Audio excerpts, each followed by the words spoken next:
Hello everyone and welcome to Workshop Studios.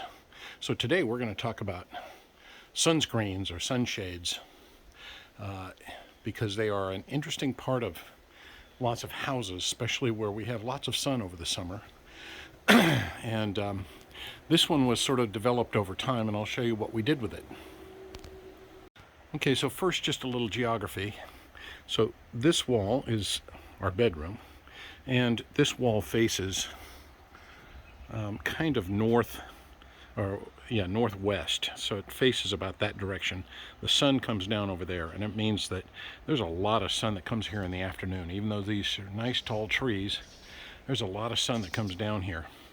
And it's very hot sun against that wall and very bright.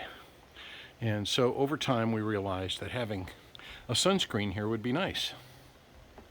And as we redid this deck, which I can put a link up here for that, as we redid this deck, it seemed like it was logical to put this up here. But the question was how to do it in a way that was going to be, the best sunscreen, but also the most functional. So let me talk about some of the aspects of that. So one of the first considerations was that the sunscreen has to hook onto something or it doesn't stay up there like that. So this side is relatively straightforward. You can hook it onto the house, but out here becomes a little more problematic. And we didn't want to disturb this view out here, or we wanted to minimize the disturbance, so we didn't want huge things sticking up. And over time came to this conclusion that to use these.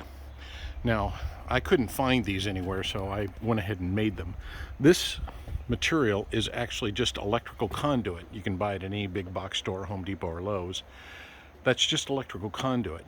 But it wasn't strong enough on its own. In fact, you can see even this one bent, and that's because these act like big giant sails. When there's any kind of wind, it puts a lot of stress on this one. So that's one thing to consider, is whatever structure you're using has to be strong enough to not be destroyed when there's a high wind. And it takes pretty high winds to bend them like this. Now the good news, I can just bend this back, but over time it'll do that. So I don't usually bother, I just leave it.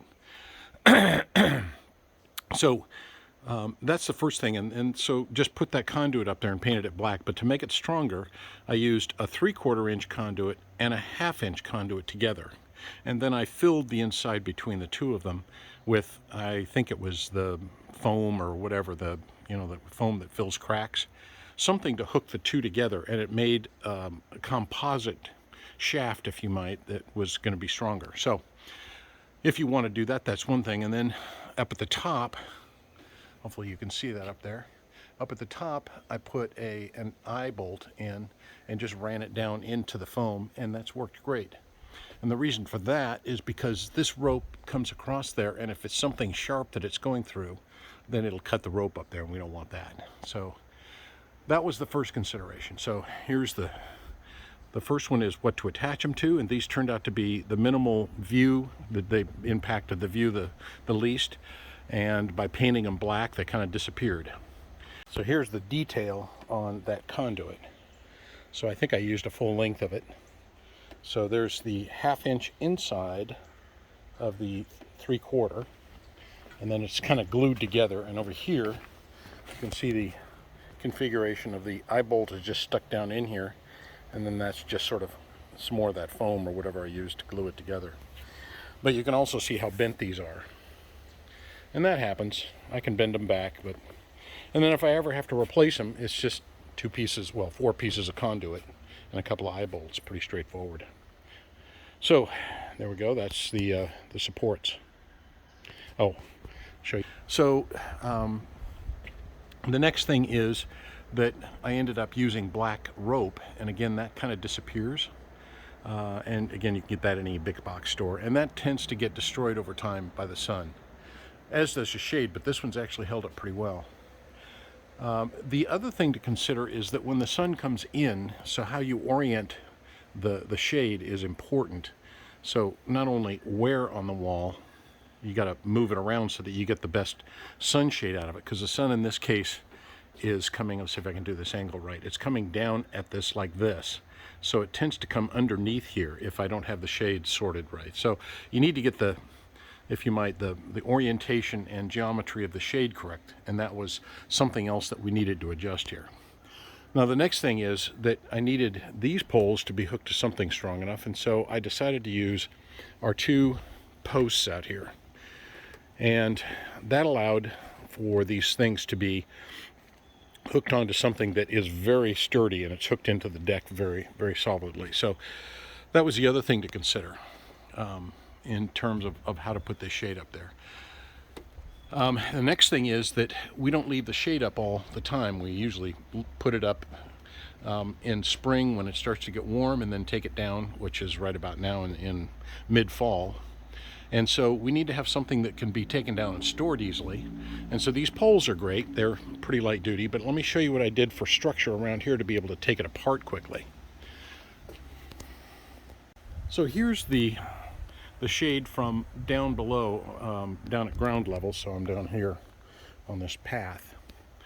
And what I've ended up doing is taking a 2x4, that's what this is, and cut it in an angle, and that just means that the rain doesn't sit on top of it, and then drilled a hole in it so this shaft can go down through this hole. Now I hooked this onto the deck thing with these metal plates that you can get at Home Depot, and that gives this a great deal of structure, because if you think about it, what's going on here is this shaft wants to rotate that way. When the wind blows, it pulls at the top that way and wants to yank this way. So by tying these together with these steel plates, it gives this a great deal of strength, and I've never had a problem with these. So it also means that it's very easy to take apart. I just have to loosen these two and then pull it right straight out of the hole. So when I take it apart for winter, which I'll do in a minute, it's very quick to take it apart. By the way, the wind's blowing today, so you can see how it acts as a sail up there. See that? You can hear the wind chimes in the back. We have a little bit of a storm coming in, so anyhow, that's that part. Now the other thing is that eventually you might run into times when you do know that you've got high weather coming in, or high winds coming in. And so what I ended up doing was hooking this on with these bungees. It means that actually has a little bit of give up there. These bungees will allow this rope to kind of stretch a little bit. I think it does help. See if I can pull on it and you can see what I'm doing. So when I pull on the rope, it ends up sliding through that eye bolt up there. And so by doing this, it gives this a little bit more give, so that the sunshade can actually move a little bit up there and just stretch these bungees rather than just tear everything apart. But it also means it's easy to take it apart too, because I just take these hooks off and voila, we got the thing taken apart. Let's see, what else can I tell you? That up here is just a hose clamp. I forgot to show you this. This is just like I think a 3/4 inch hose clamp that I've bolted this, I bolted this piece on, or screwed this piece onto this same post. And this one actually isn't under much strain, because the pole wants to go pushing into the deck like this, because it tries to pull in like this. So this is really just to hold it from, moving around too much. I don't want it rotating around that, because it'll break that wood piece apart.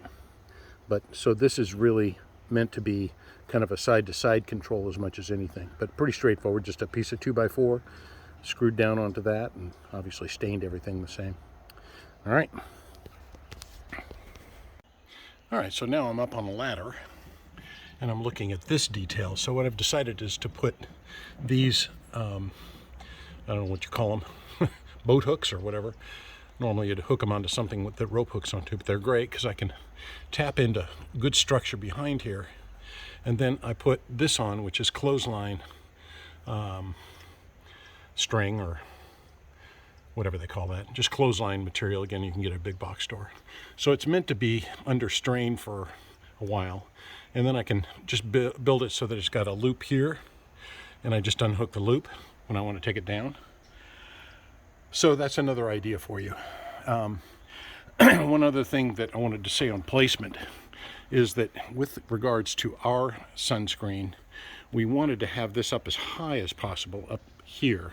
So pull it up like this, and so you can see that this sunscreen actually is underneath the gutter, and that's because the sun would come actually through here and actually have quite a bit of heat that came onto this wall. So over time we figured out pull it as far up close to the house as we possibly can while still getting good coverage down there. So that detail, I just wanted to show you how I've hooked that on there, and that took over years to figure that out, which shouldn't have, but all right, so let's take it down and I'll show you that process.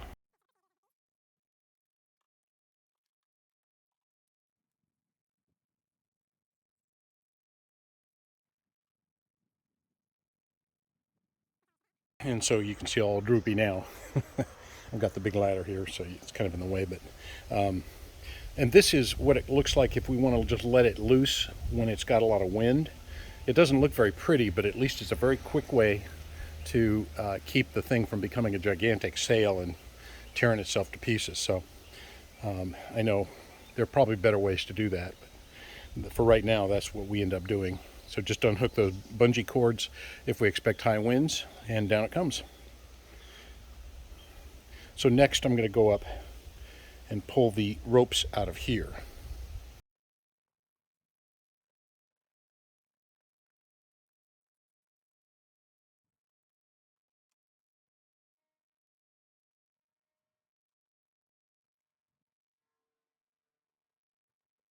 This next part is so simple I shouldn't have to show it, but just now that it's unhooked from there, so you can see just unhook it, let it go. I'll go down and do that one now. All right, so the next thing is I'm going to pull these supports out. See if I can do this, because I got to lean over the railing to do it. So hopefully I get this for you. It's nothing big deal. It just slips right out of there and up it comes, and that's it.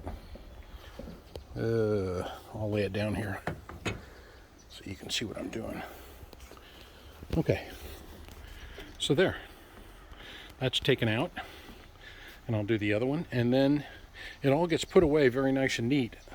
Again, under the deck is where we store it. You may have other places. So I'm going to probably leave it at that. That is the sunscreen down. You can see it's all gone. There it is on the ground. I've got one more pole to take down there. You can see it there, but I think we can call it quits at that one and say that's how we do it. Now, the downside is you got to have a big ladder like this to get up there to do that. There's probably a way to do it so you don't have to have that ladder, like you could use a big pole or something. But I need that ladder for other projects around here, so I've got that. The other way, you get one of those expensive ones that has the, rolls out and holds itself up, and we looked at those. But they didn't extend out as far as we wanted. We needed it to come out pretty far. You saw how that one was. And most of the ones that do that didn't seem to come out far enough. So we ended up going this direction. Very inexpensive. These are, gosh, I don't know. I'll look it up on Amazon or something and put the number here, but they're very inexpensive. These are just conduits from Home Depot or Lowe's. So the whole project is probably well under $100 and gives great sun protection over the summer and has lasted a long, long time. Well, anyhow, good luck with your sunscreen project, and you keep watching, and please like and subscribe down there. Thanks so much. Bye.